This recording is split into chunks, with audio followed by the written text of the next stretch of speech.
안녕하세요. 메이동물 메디컬 센터 대표원장 장정섭 원장입니다.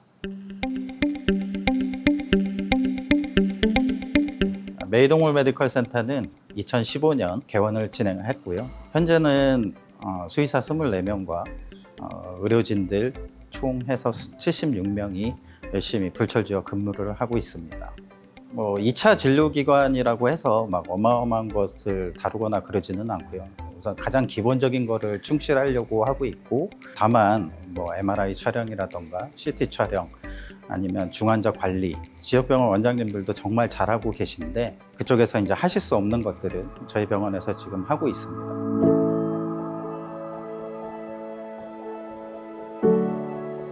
안녕하세요. 메이동물 메디컬 센터 외과를 담당하고 있는 원장 최성진입니다. 아무래도 병원을 하다 보니까 어려운 케이스들도 많아지고요. 그 다음에 보호자분들의 요구사항도 높아지고 개인의 역량만으로는 커버하기 어려운 부분들이 많아졌고요. 그러면서 자연스럽게 내과, 외과, 영상과 같은 이렇게 나눠질 수밖에 없었습니다. 과가 분과가 되다 보니까 각자의 역할을 충실히 해주는데 또 환자들이 또 복합적인 상태들이 많거든요. 또 아무래도 각 과들은 각 과의 입장에서의 시선으로 바라보기 때문에 시선이 약간 좁아지는 그런 단점도 있을 수가 있어요. 그래서 이거를 어느 한 명이 전담해서 하기에는 상당히 무리가 있기에 항상 내과, 외과, 그다음 영상과 그리고 저희 담당의까지 한 4명의 포지션이 항상 환자한테 최선의 치료를 좀 모색을 하고요. 근데 그 최선의 치료가 또 보호자한테는 또 부담이 될 수가 있거든요. 근데 그런 것들은 또 담당이들이 중간에서 커버를 해줘서 중간에서 합의점을 도출하는 그런 식으로 좀 진료를 하고 있습니다.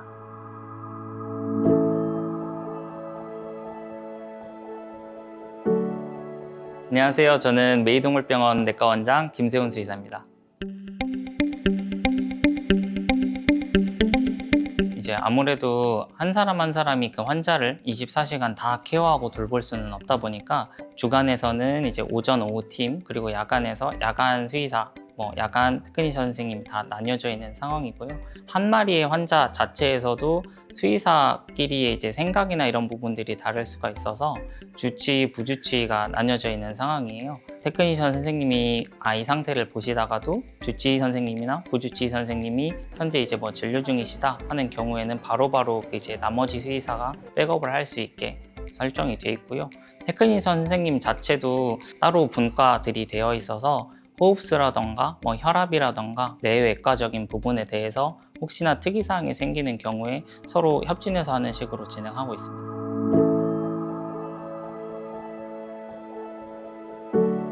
안녕하세요. 저는 메이동물 메디컬 센터의 영상의학과 원장 김태겸이라고 합니다. 아무래도 제 분야여서도 더 그렇긴 하지만 저는 동물병원에서의 검사 중에서는 영상의학과가 되게 중요하다고 많이 생각을 하고 있습니다. 아무래도 아이들은 아픈 부분들을 말로 표현을 하지 못하기 때문에 저희는 아이들이 가지고 있는 문제의 부분들을 최대한 객관적인 검사 지표로 확인을 해줘야 됩니다. 영상검사 분야에는 엑스레이, 초음파 검사, CT 검사, MRI 검사 이렇게 나눠볼 수 있을 것 같은데 아무래도 이제 가장 중요하게 생각하는 부분들은 크게 이제 초음파 부분이 되게 중요하다고 많이 생각을 하고 있습니다. CT나 MRI 같은 검사도 매우 중요하지만 그 검사들은 마취를 필요로 합니다. 아이들 같은 경우는 실제로 지금 상황에서의 심장이 뛰고 있는 상황, 장기들이 기능을 하고 있는 상황에서의 초음파 검사를 통해서 실질적인 지금 아이의 상태가 어떤지 그 부분을 보호자분이 호소하시는 증상과 같이 접목을 해서 어느 부분이 실제 아이한테 지금 문제를 가지고 있는지, 어떤 부분이 아이한테 가장 고통을 주게 되고 저희가 가장 먼저 치료해야 될 부분인지, 이런 부분들을 통해서 저희가 진단을 내리고 그런 부분들을 치료하는 게 가장 중요한 부분이라고 생각하고, 그러니까 아무래도 저희는 영상 쪽 부분에서 그런 부분들이 중요하다고 생각을 할 것 같습니다.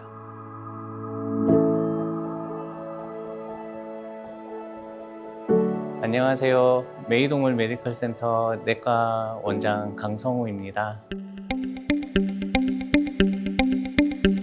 환자들이 급성 신부전으로 오는데 이게 수액 처치하고 다른 약물 처치로는 좀 한계가 있어가지고 혈액 투석기를 이제 도입하게 되었어요. 아무래도 이제 그 신장 수치가 높은 상태에서는 요독증 때문에 그 전신염증이나 다른 장기에 영향을 줄 수가 있어서 그게 시간이 지속될 때마다 환자가 회복되더라도 안 좋은 경우가 많은데 아무래도 빠르게 그 수치를 낮춰주는 방법이 혈액투석기여가지고 그렇게 도입하게 되었습니다.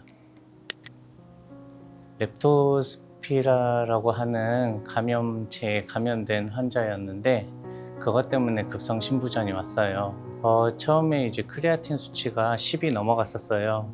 이제 BUN 수치는 이제 거의 최대치를 넘은 상태였고, 그런데 그거를 이제 갑자기 한 번에 떨어뜨리면 다른 삼투압이라든지 그런 문제 때문에 우선 처음 목표를 한 50% 정도 떨어뜨리고 회복을 시켜보자 해서 1차 투석을 진행을 했고, 그 정도 수치만큼 딱 떨어졌었습니다. 그리고 나서 이제 충분히 이제 수액으로 회복이 되면 투석을 2차 투석을 안 해도 되는데, 다시 이제 다음 날에 수치가 5점대에서 7까지 오르는 상태여가지고 2차 투석이 진행이 되었고요. 이제 2차 투석 때는 그래도 이제 정상 범위로 한번 해보자 해서 한 8시간 정도 투석을 한 다음에는 거의 정상 범위 가까이 떨어졌지만, 이제 다시 또 다음 날에 또 수치가 올라가고 소변량이 충분치 않아서 3차 투석을 마지막으로 시도를 했고요. 3차 투석 후에는 이제 그 수액으로도 충분히 수치가 떨어지고 있어가지고 그 수액 처치로 회복이 된 케이스가 있었습니다.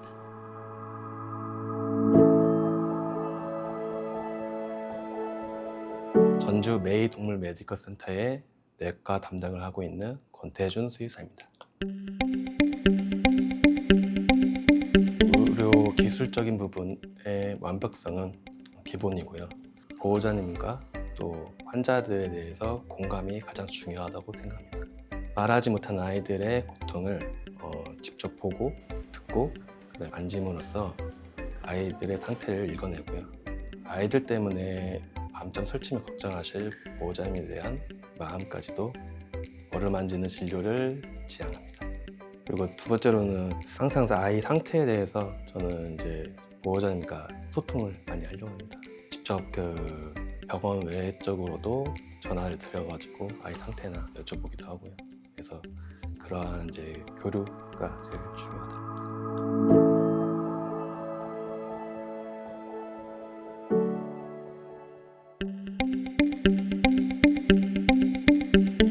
저희가 가장 크게 고민을 했던 것 중에 하나는 서로 상생이에요. 동물병원을 떠나서 어떤 보호자들과도 같이 교육할 수 있고 전반적으로 공감할 수 있는 어떤 프로그램들이나 이런 것들을 좀 많이 만들려고 하고 있고요. 그 중에 하나는 지역병원 원장님들과 같이 공부할 수 있는 세미나나 이런 것들을 많이 하고 있고요. 또 하나는 동물보건사나 이런 것들을 양성하기 위해서 메이동물병원의 선생님들이 많이 참여하고 계십니다. 학술적인 문제 같은 경우에는 분기당 한 번꼴로 유명 강사나 교수님들을 모시고 지금 하고는 있고요. 저희 병원의 어떤 케이스나 이런 데이터들이 이제 많이 모이고 나서 어떤 직내 발표나 이런 것들을 준비는 하고 있습니다.